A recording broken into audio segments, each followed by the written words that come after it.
And the last part, the most exciting one. I was so Damn. proud of you because you see Greece winning their qualifying tournament, and Paris wasn't a big sensation. You could see that.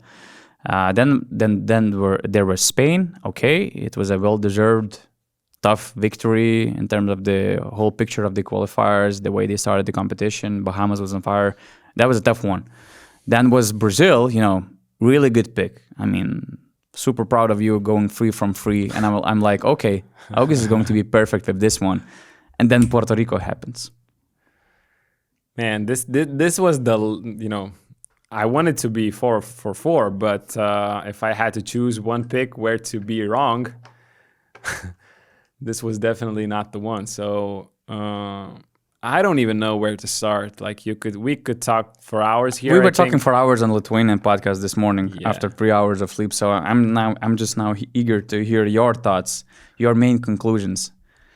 My main conclusion is that we have great guys who are role players, but we just don't have big time players, leaders anymore. And you could see that basically in the competition, on club competition level. We don't have EuroLeague superstars.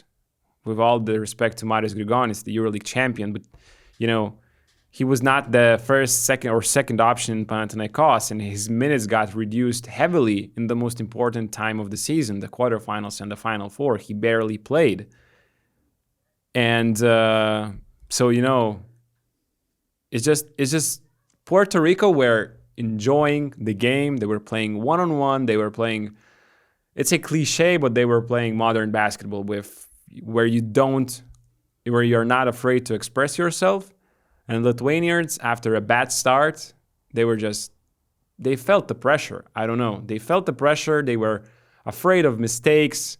We can talk about coaching decisions that also influenced that. We can talk about team selection around Domantas Sabonis. We saw that on the biggest scale. All those missed 3-pointers that we saw last night. But I just think that Lithuania don't have superstars anymore, and it's time for us, the fans and the basketball society, to accept that.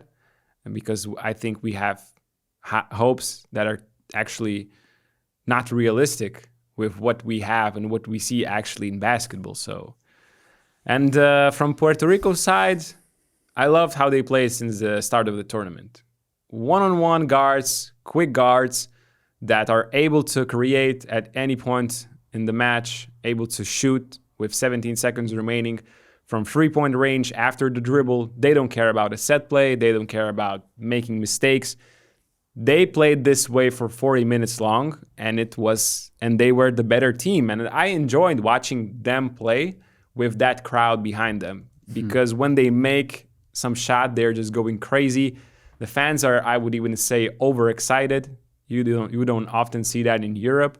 So it was a great basketball celebration for Puerto Ricans, and they deserve to win 100%. Like, we didn't have a chance in this game. Right from the get-go, we were out-dominated with the pressure, on-ball pressure, with double teaming and all that stuff.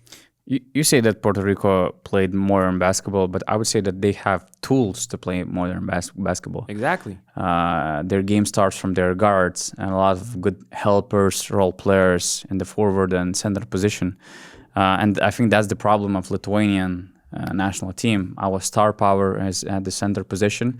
Jonas Valančiūnas, we had a lot of hopes with Domantas Sabonis, but even with Domantas Sabonis, who's the NBA All-Star, you need good tools, good fit around him to be dominant. And I mean, we can start the conversation that it's a different game for Domantas Sabonis in FIBA basketball court. Yeah. Smaller court, more helps, no the 3-second defensive rule, really limits his offensive greatness that he can show in the NBA. At the same time, Domantas Sabonis, he's not that type of player who will make a difference only through his game. I mean, he's a center, and even he was successful in Sacramento when they did some moves. First of all, you have to have a really good ball handler like Fox, for instance, Malik Monk, and a lot of shooters, free and deep players around. So Sacramento had to move pieces, sign players to build a team around Fox and Domantas Sabonis, right? But by making these moves, they made it all the way to the third seed at the Western Conference Finals, Western Conference 2 seasons ago. And this national team of Lithuania, we don't have the necessarily tools for Domantas Sabonis to be successful. Or potentially we picked wrong guys, or we trusted the wrong guys, expecting Sabonis and this national team to thrive. So that's the first thing. The other thing you mentioned, we have just not a bunch, but really good role players. We're lacking of star power at the backcourt position. Even with Brazdeikis missing, he's a pick and roll player. He can hardly create something one-on-one. He's probably the best one-on-one player, but still not at that level as the EuroLeague stars. And he was at the end of the Olympiacos rotation. That tells a lot as well.